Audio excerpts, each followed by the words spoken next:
Thank you, Mr President. I seek leave to make a brief explanation before addressing a question without notice to the Minister for Industrial Relations on the topic of Safe Work SA's response to FOI requests. Is leave granted? Leave is granted. Thank you, Mr President. Lawyer Greg Griffin is representing a number of players, including Josh Jenkins, who were involved with the infamous Adelaide Crows camp. In that process, he has sought and put a Freedom of Information request to Safe Work SA's report into the controversial pre-season camp that was held in 2018.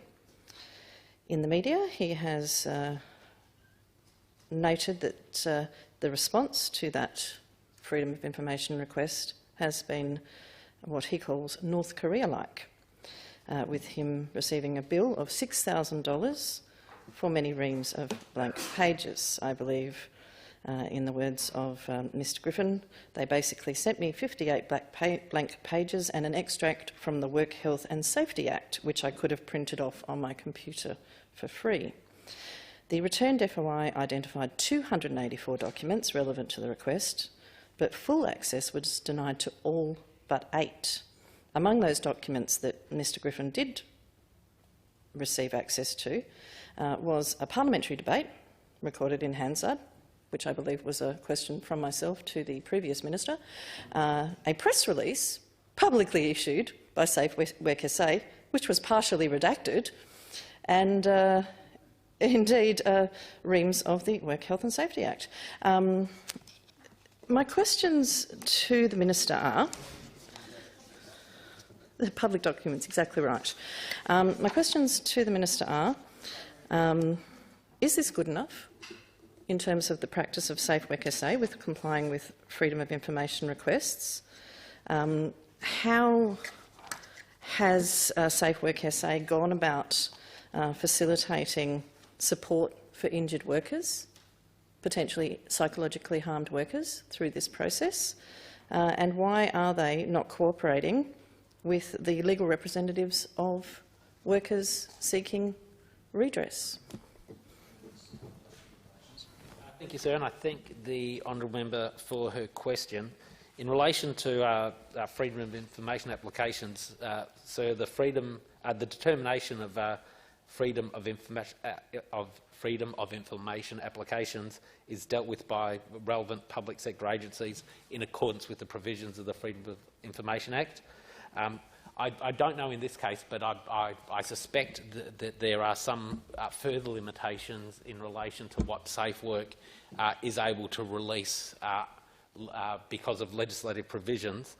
So under Section 12 of the FOI Act, a document is exempt from production if its disclosure would constitute an offence against an act. I've spoken in this chamber, sir, previously about Section 271 of the Work Health and Safety Act that imposes extraordinarily strict confidentiality requirements on information obtained through investigations by Safe Work SA and makes it an offence to disclose that information. The John Mansfield review into Safe Work's investigation into the death of Gail Woodford made some recommendations in relation to Section 271 being reviewed to look to see if more information can be provided to injured workers and their families, and that is work that we are undertaking, sir. I suspect part of the freedom of information process in relation to the functions that Safe Work carries out, particularly in relation to investigations, are likely impeded in terms of FOI disclosures by the operation of Section 271 of the Safe Work Act. I think the second part of the question that the honourable member asked about is what support or assistance is provided to people who are involved in investigations under Safe Work SA. I have spoken in this place previously, particularly in relation to a matter to do with the Adelaide Crows, that I think there is a gap in relation to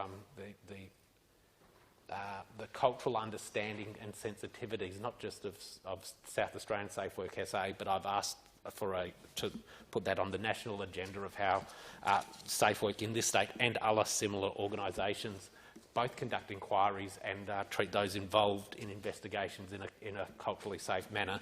And I expect that work will produce some recommendations that could lead to change in this state. Supplementary question, Honourable Ms Franks. Will the Minister undertake to get a briefing on why, if it is Section 281 prohibiting the release of the investigation, that part of the investigation, including an interview, was in fact released?